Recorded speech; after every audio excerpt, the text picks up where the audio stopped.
Hi అండి. అందరికీ నమస్కారం. Welcome to my channel. ఈ వీడియోలో ప్రభుత్వ ఉద్యోగులకు మరియు పెన్షనర్లకు పీఆర్సీపై ముందడుగు 20% ఫిట్‌మెంట్ కనీస వేతనం రూ. 49,455. సో, దీనికి సంబంధించిన పూర్తి సమాచారాన్ని వీడియోలో తెలుసుకుందాము.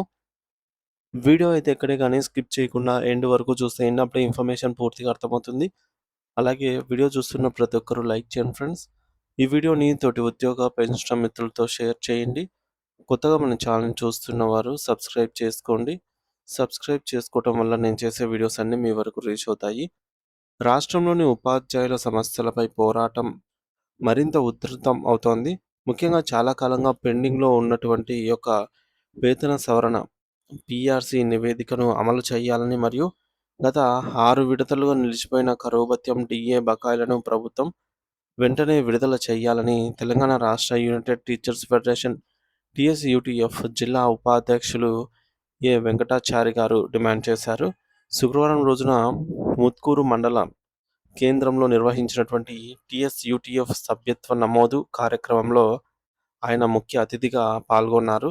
అయితే ఈ సందర్భంగా ఆయన మాట్లాడుతూ ఉపాధ్యాయులు తమ విధులను అత్యంత బాధ్యతాయుతంగా నిర్వర్తిస్తున్నప్పటికీ ప్రభుత్వం వారి న్యాయమైన ఆర్థిక హక్కుల విషయంలో జాప్యం చేయడం ఏమాత్రం సరికాదని మండిపడ్డారు. అయితే ప్రభుత్వం పీఆర్సీ మరియు డీఏల విషయంలో అనుసరిస్తూ ఉన్నటువంటి జాప్యం వల్ల ఉపాధ్యాయ లోకానికి తీవ్ర నిరాశ మరియు నిస్పృహలు నెలకొన్నాయని ఆయన వివరించారు. ధరలు రోజురోజుకు విపరీతంగా పెరిగిపోతున్న తరుణంలో పెరిగిన జీతాలు మరియు పెన్షన్లు అందకపోవడం వల్ల ఉపాధ్యాయ కుటుంబాలు ఆర్థికంగా ఇబ్బందులు ఎదుర్కొంటున్నాయని ఆవేదన వ్యక్తం చేశారు. అందుకే ప్రభుత్వం ఇక ఏమాత్రం ఆలస్యం చేయకుండా కొత్త పీఆర్సీని ప్రకటించాలని, అలాగే బకాయి ఉన్న 6 డీఏలను తక్షణమే విడుదల చేసి ఉపాధ్యాయులను ఆదుకోవాలని అయితే కోరారు. ఉపాధ్యాయుల మనోధైర్యాన్ని దెబ్బతీయకుండా వారి ఆర్థిక భద్రతకు ప్రభుత్వం ప్రాధాన్యత ఇవ్వాలని ఆయన సూచించారు.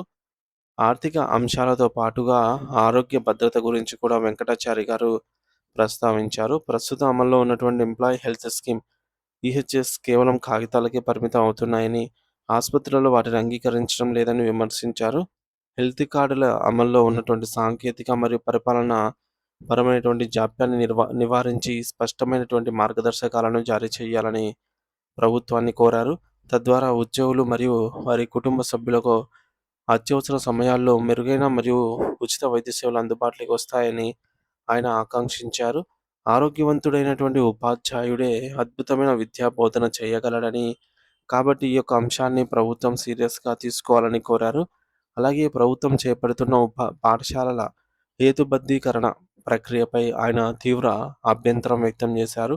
హేతుబద్ధీకరణ పేరుతో విద్యార్థుల సంఖ్య తక్కువగా ఉన్న ప్రభుత్వ పాఠశాలలను మూసివేయడం లేదా విలీనం చేయడం వంటి చర్యలు సరికాదన్నారు. అయితే ఇటువంటి నిర్ణయాల వల్ల గ్రామీణ ప్రాంతాల్లోని నిరుపేద విద్యార్థులకు విద్యార్థులు విద్యకు దూరమయ్యే ప్రమాదం ఉంది అని హెచ్చరించారు.